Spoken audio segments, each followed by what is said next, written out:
comecei a fazer o meu plano de parto e quero compartilhar com vocês.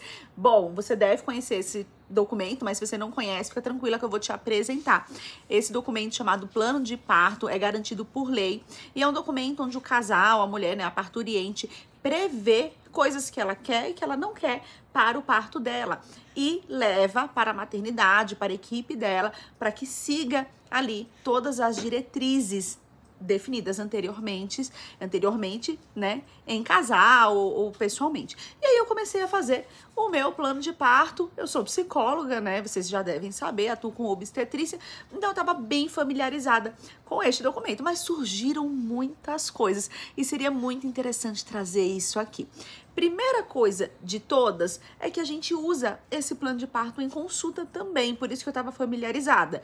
Então, o plano de parto, além de falar sobre as preferências do casal ou da parturiente, ele tem uma função muito bacana que é ajudar a gestante, né, que ela faz ainda gestante para o parto dela, a ver os diversos cenários e se preparar para isso. Então, quando a gente pensa em parto, a gente pensa de uma forma muito abstrata às vezes. E quando a gente pega um documento que tá lá sobre dor, sobre cesárea, isso ajuda a gente a pensar no desfecho, sobre necessidade de uma UTI. Ajuda a gente a entender que tudo isso pode acontecer. E assim também foi comigo. Apesar de já conhecer o plano de parto, obviamente que eu nunca tinha feito um, porque essa é a minha primeira gestação. E é claro que mexeu um monte de coisas aqui dentro.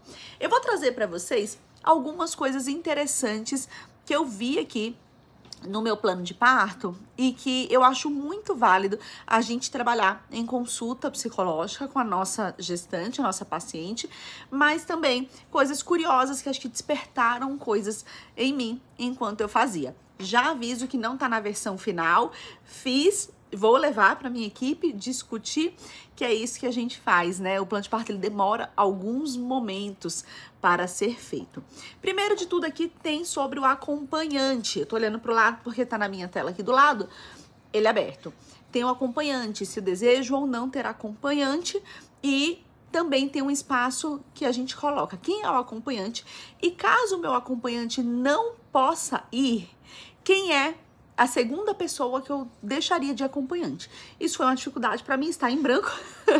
Eu confiei cegamente aqui que o meu marido, meu acompanhante, vai poder ir. Inclusive, marido, né, que tá aqui do lado, por favor, não aconteça nada com você no dia do parto. Você não tem um plano B.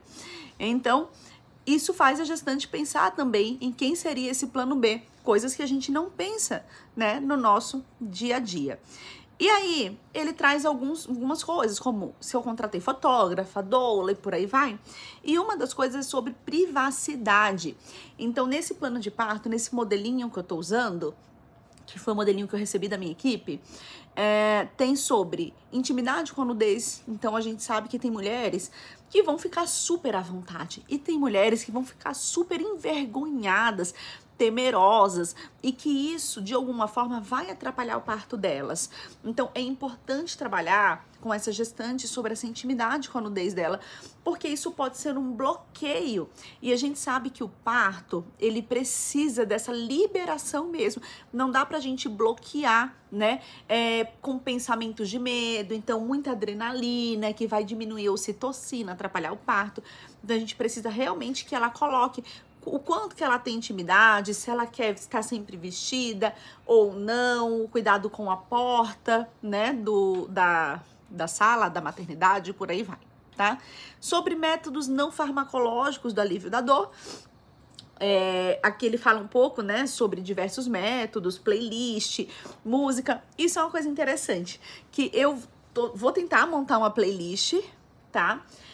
E eu trabalho isso com as minhas pacientes. A playlist é bem legal porque o parto pode durar muito tempo e aí fica aquela coisa chata às vezes, mas se atente à sua paciente no seguinte quesito: ela é uma paciente que gosta de silêncio ou de barulho? Eu, Luzia, por exemplo, eu sou uma pessoa que gosta de silêncio. Eu não sou uma pessoa que gosta de barulho, de muita música, TV alta. Meu marido brinca que sempre que eu passo na sala eu coloco a TV no mudo. Mas eu tenho essa mania mesmo, eu gosto de silêncio, não gosto de muito barulho, nem mesmo na televisão. Então, apesar de eu levar uma playlist, né, que vamos preparar juntos, eu preciso me atentar, deixar claro no meu plano de parto que eu não quero aquela coisa super animada, vamos dançar. Essa não é a proposta, né? Não é algo que me faz bem. Ai, Luzia, isso é chatice? Não. Mais uma vez, a gente vai ter que voltar lá e entender que a mulher, quando ela tá parindo, ela vai no seu mais íntimo, ela vai ser ela, né? Ela vai, assim, no modo primitivo. E aí, de repente, essa pessoa não gosta de barulho. E tem muito barulho, isso vai atrapalhar ela. E ela pode até ter momentos de explosão, de raiva, por conta daquilo. E todo mundo depois vai olhar e vai dizer, por que ela ficou com raiva? A gente tá fazendo o que ela quer. Ela colocou lá que quer música. Mas ela quer música o tempo todo? Esse é um ponto para se trabalhar. E aí chegou nos métodos farmacológicos, ou seja, na analgesia, né, do alívio da dor. E essa parte me pegou. Eu confesso que eu estava muito fechada para a ideia da analgesia desde o começo, principalmente com medo de uma má experiência, de perder puxo, de intervenção puxar intervenção, que a gente sabe que é assim que acontece. Mas um encontro, uma roda de gestante que eu fui, a gente falou um pouco sobre analgesia, sobre, né, o método farmacológico, e eu me abri um pouco ali a possibilidade. Mas olha como é importante trabalhar isso também com a parturiente. Aqui no meu plano de parto, tinha duas opções. Uma era, eu desejo um parto sem intervenções, a menor intervenção possível, não quero que me ofereça. E o outro era, eu quero que me ofereça. E eu tô no meio ali eu quero que me ofereça se vê que eu cheguei numa exaustão. Para não ir para uma cesárea, a analgesia será bem-vinda. Então, a gente precisa também entender que nem sempre vai ser o sim, nem sempre vai ser o não. Então, eu continuo com a ideia da menor intervenção possível, mas sabendo que se chegar, assim como eu já vi algumas vezes, no momento em que a mulher está exausta, ou seja, que eu estiver exausta, eu realmente vou preferir uma analgesia do que ir para a cirurgia, tá?